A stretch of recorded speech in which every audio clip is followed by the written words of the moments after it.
नमस्कार, मैं दौलत शर्मा और आप देखना शुरू कर चुके हैं SPN9 न्यूज़। तो आज बात करते हैं देश के पहलवानों के बारे में कि देश के पहलवान पिछले 40 से 45 दिनों से जो है संघर्ष पर हैं और लगातार वो है इंसाफ की गुहार मोदी सरकार से कर रहे हैं। लेकिन यहाँ देखा जा रहा है कि मोदी सरकार एक बात भी उनकी सुनने को तैयार नहीं हो रही। 15 जून का अल्टीमेटम यहाँ पर दिया गया था कि 15 जून तक जो है जस्टिस डिलीवर कर दिया जाएगा, मगर ये जस्टिस तो कहीं दिखाई नहीं देता, मानो कहीं छुप गया हो। और लगातार पहलवान उसको ढूंढने की कोशिश कर रहे हैं। और जब पहलवान अपने आंदोलन पर बैठे थे, उन्होंने पहले ही कहा था कि हमें बस इतना है कि हमारी मोदी जी से बात करवा दीजिए, क्योंकि मोदी जी उनको अपनी बेटी कहते हैं। लेकिन मोदी जी जो है हमेशा यहाँ चुप होते हुए नजर आए हैं। लेकिन बात करें उस 15 जून के अल्टीमेटम की, तो वो अल्टीमेटम पूरा होने के बाद भी जो पहली मांग थी पहलवानों की गिरफ्तारी हो, ब्रजभूषण शरण सिंह की जो संगीन आरोप जो है ब्रजभूषण शरण सिंह के ऊपर लगे हैं, यौन शोषण के आरोप, उनके ऊपर जो है अभी भी कार्रवाई नहीं हुई है। हालांकि देखा जाए तो पॉस्को एक्ट में उनको जो है राहत मिल गई है और कोर्ट ने उनको छूट दे दी है। लेकिन उसके बाद अब लगातार यहाँ पे देखा जा रहा है कि अब पहलवान एक बड़े स्तर पर अपना आंदोलन फिर से शुरू करेंगे और इस बार जंतर मंतर नहीं। आशंकाएं लगाई जा रही हैं कि इस बार वो रामलीला मैदान पहुंचेंगे और रामलीला मैदान तो सभी को पता है कि कितना ऐतिहासिक रहा है। बड़े बड़े अनशन धरने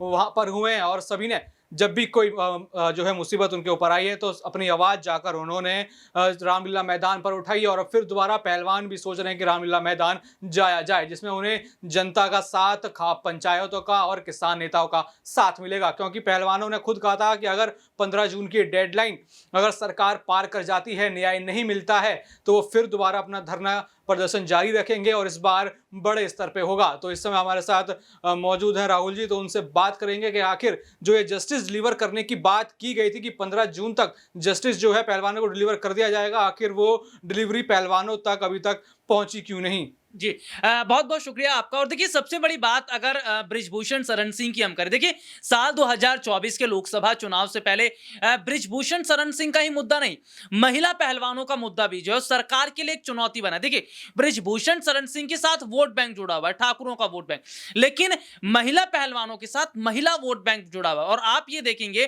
कि जिस तरीके से महिला वोट बैंक की बात करें, उसकी तादाद ज्यादा है। तो यही तो वजह है कि बीजेपी चाह रही है कि इस मुद्दे को शॉर्ट आउट किया जाए, लेकिन मुद्दा शॉर्ट आउट नहीं हो रहा। देखिए, सबसे बड़ी बात यह भी देखी जा रही है कि कांग्रेस पार्टी की जो पूर्व अध्यक्ष राहुल गांधी का अगर मैं जिक्र करता हूं, तो राहुल गांधी की जो संसद की सदस्यता है वो बहुत जल्दी चली जाती है। या राहुल गांधी जब अडानी को लेकर सवाल पूछते हैं तो उनकी संसद सदस्यता छीन ली जाती है। लेकिन आप देख लीजिए कि बृजभूषण शरण सिंह की संसद की सदस्यता गई, या बीजेपी ने उन्हें पार्टी से बाहर का रास्ता दिखाया? नहीं दिखाया। क्यों? क्योंकि आपको वोट बैंक का डर सता रहा है। और सबसे बड़ी बात है कि जब गृह मंत्री अमित शाह से महिला पहलवानों की जो मुलाकात हुई है, उसके बावजूद भी महिला पहलवानों को इंसाफ नहीं मिल पा रहा है। तो ये एक बहुत बड़ा सवाल है और मुझे ऐसा लग रहा है कि अभी के वक्त में सरकार केवल खेल रही है। इन्होंने युवाओं के साथ खेला, अग्निवीर जैसी स्कीम लेकर आए, ये 2000 का नोट बंद कर देते हैं, जनता के साथ खेलने का काम करते हैं, किसानों के साथ खेलने का काम करते हैं, महिलाओं के साथ खेलने का काम करते हैं। अरे भैया, जिस नई संसद भवन का जिक्र हो रहा था, पूरे देश भर में हो हल्ला हो रहा था, ये बन गया, वो बन गया, लेकिन ये देखिए ना कि उस नए संसद भवन के उद्घाटन में हमारे देश के राजा को बुलाया गया, हमारे देश की महिला राष्ट्रपति को बुलाया गया?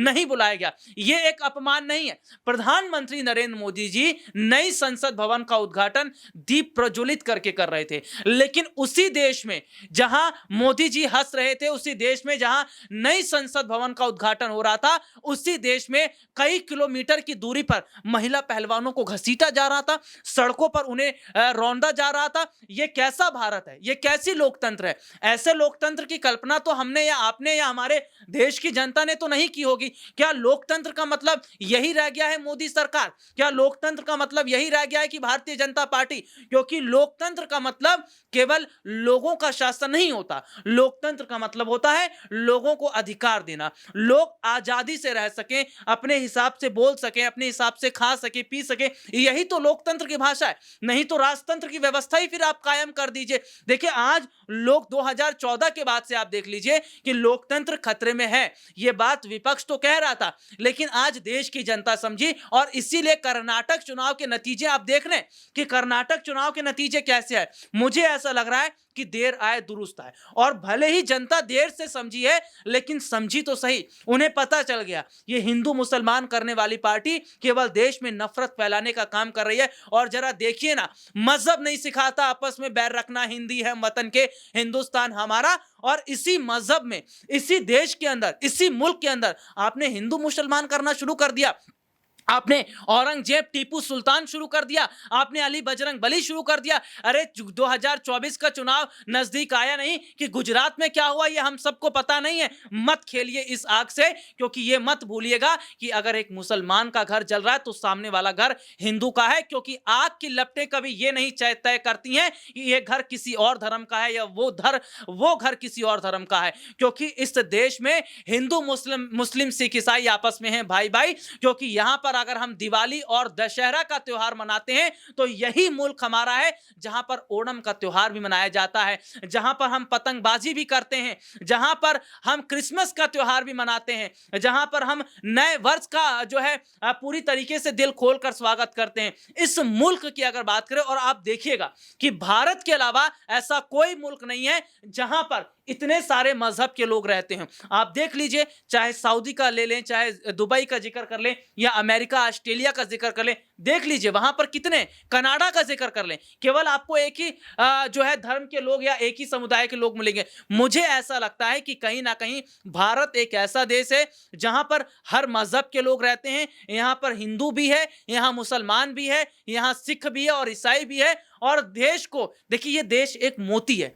मैं अगर कहूं, अगर ये मोती टूट जाएगी तो इस देश में एक ऐसा जन सैलाब आ जाएगा जो जन सैलाब खाक करके रख देगा। इस देश की माला जैसे टूटेगी, जैसे जैसे टूटती चली जाएगी, क्योंकि वो वक्त हमें याद है 1947 का, जब 1947 को हमारा देश आजाद हुआ।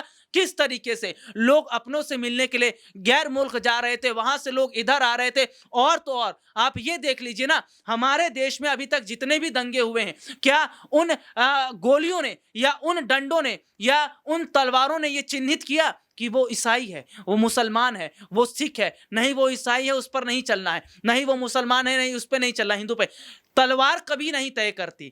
और तलवार चलाने वाले, देखिए आज के वक्त में अगर मैं बात करूं, अगर मोदी जी ये कहते हैं कि हम टेक्नोलॉजी के क्षेत्र में आगे जा रहे हैं, अगर मोदी सरकार ये कहती है कि हम विश्व गुरु बन रहे हैं, तो आज आपको देश की युवा पीढ़ी के हाथों में तलवार नहीं देनी है, डंडे और बंदूक नहीं देनी है, इन्हें किताबें देनी है, इनके हाथों में कलम आना चाहिए, इनके हाथ में कंप्यूटर आना चाहिए, इनके हाथ में लैपटॉप आना चाहिए, ताकि यही बच्चे देश के भविष्य का निर्माण करें, देश के भविष्य को आगे बनाने का काम करें। लेकिन आज के वक्त में हम देख रहे हैं कि जितनी बेरोजगारी बढ़ रही है, उतना ही धर्म जाति को लेकर नफरत फैल रही है। कर्नाटक में आपने क्या किया? अली और बजरंग बली की लड़ाई हुई। यहां पर हमने देखा कि प्रियंका गांधी ने नमाज अदा की तो उससे आपको दिक्कत हो गई है। स्मृति ईरानी ने कहा था, भैया भारतीय जनता पार्टी के नेता और मंत्री या बीजेपी के इन नेताओं को यह अधिकार किसने दिया, या मोदी सरकार को किसने अधिकार दिया है कि वो किसी के दूसरे धर्म पर सवाल खड़ा करें, या वो ये ऐतराज जताएं कि ये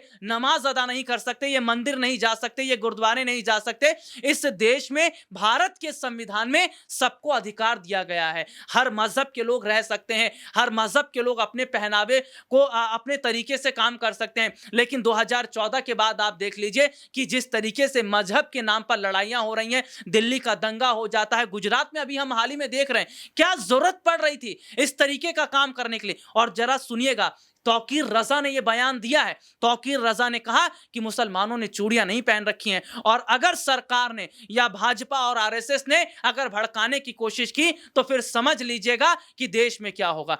क्यों इस मुल्क को आप तबाह करने का काम कर रहे हैं? 1947 याद कीजिए ना। आप देखिए, इस दंगे की अगर मैं बात करूं, अभी तक जो दंगे हुए, आप एक भी नेता के बेटे का नाम मुझे बता दीजिए, आप एक भी मंत्री का नाम मुझे बता दीजिए जो इस दंगे में गए हो या इस दंगे में उनकी जान गई हो। किसी नेता का बेटा नहीं जाता, कोई मंत्री इस दंगे में नहीं बनता है। क्योंकि नायक फिल्म अगर मैं कहूं तो मैं कहना चाहूंगा उन लोगों को नायक फिल्म देखना चाहिए, क्योंकि उस फिल्म में वो जो सीन था जिसमें अमरीश पुरी ने कहा था कि ये हमारे लोग हैं, इन पर आंच नहीं आनी चाहिए। तो सीधे तौर पर हम क्या देख रहे हैं कि जिस तरीके से आप दंगा भड़काने का या मजहब के नाम पर खेल करने का काम कर रहे हैं, ऐसा काम मत कीजिए। क्योंकि ये मुल्क विश्व गुरु अगर बन रहा है तो इस पूरे मुल्क में में बच्चों को साथ लेकर चलिए, युवाओं को साथ लेकर चलिए, तभी देश आगे बढ़ पाएगा। जी हाँ, पूरी बात यहाँ पे वोट बैंक और खेला की हो रही है और खेला तो हमेशा वोट बैंक के साथ ही जाता है, चाहे वो महिला वोट बैंक हो, दलित वोट बैंक हो, चाहे कोई भी वोट बैंक हो। लेकिन यहाँ पे बात न्याय की हो रही है, लेकिन न्याय ना मिलके आपको क्या मिल रहा है? हिंदू मुसलमान आपको मिलता है, औरंगजेब का मुद्दा आपको मिलता है। कर्नाटक चुनावों में जहाँ जनता की बात होनी चाहिए, जहाँ जनता के जमीनी स्तर की जो कहाँ से विकसित हो, कहाँ से रोजगार आए, कहाँ से महंगाई घटे, लेकिन बात करी जाती है अली और बजरंगबली की। नमाज पढ़ते हैं तो कई नेताओं को दिक्कत हो जाती है और लगातार जब भी बात महंगाई, शिक्षा और बेरोजगारी की आती है तो ना जाने कहां से ये धर्म का एंगल जो है बीजेपी के सामने आ जाता है। और यही धर्म का एंगल और वोट बैंक का खेला जो है पहलवानों को कहीं ना कहीं रोक रहा है कि उनका इंसाफ मिले, क्योंकि 2024 का चुनाव निकट है और मोदी सरकार तो अपने वोट बैंक के साथ कभी भी नहीं खेलना चाहेगी। वो बचाना चाहेगी कि यूपी में उनकी सत्ता बची रहे, यूपी में उनके सांसद बचे रहे। इसलिए फिर दोबारा बात यहाँ कयास लगाई जा रही है कि केसरगंज में फिर दोबारा यहाँ पर ब्रिजभूषण शरण सिंह को जो है वापिस उनको चुना जा सकता है और उनको एक चेहरा बनाया जा सकता है। लेकिन वो चेहरा आखिर क्यों बन रहे हैं? क्योंकि उनके पास वोट बैंक है। लेकिन यहाँ पे आप जो है इंसाफ के साथ खिलवाड़ कर रहे हैं, लोकतंत्र के साथ खिलवाड़ कर रहे हैं। बात हर बार सामने आई है, जब भी कोई चुनाव हुए हमेशा यही बात सामने, हिंदू मुस्लिम सामने आ जाते हैं, कई सारी बातें सामने आती है, दंगा हो जाता है और न जाने कभी चुनाव के आसपास ये दंगा होता रहता है। तो लगातार बीजेपी की जो मानसिकता रही है वो हमेशा यही रही है, अगर कोई बेरोजगारी की करे, कोई शिक्षा की करे तो हिंदू खतरे में आ जाता है, कभी मुसलमान खतरे में आ जाता है। हर बार जो है इंसाफ पीछे का पीछे जो है धरा रह जाता है। हर बार देखा गया है कि इंसाफ नहीं दिया जाता। बात की गई थी पहलवानों को भी इंसाफ डिलीवर करने की कि जस्टिस डिलीवर आपको 15 तारीख तक किया गया था, किया जाएगा, लेकिन वो जस्टिस डिलीवर नहीं किया गया। तो जानेंगे तो ऐसी क्या मजबूरी है कि जो जस्टिस जो है पहलवानों को नहीं दिया गया। तो आप भी हमारे साथ बने रहिए और हम भी आपके पास आते रहेंगे ऐसी मुद्दों को लेकर, ऐसी देश के ज्वलंत मुद्दों को लेकर जो शिक्षा से जुड़े होंगे, बेरोजगारी से जुड़े होंगे। हम आपको हिंदू मुस्लिम कह के नहीं लड़वाएंगे, हम आपको जो है भारतीय कह के यूनाइट करवाएंगे और एसपीएन लगातार यही कोशिश करता रहेगा। आज के लिए इतना ही, बहुत बहुत धन्यवाद।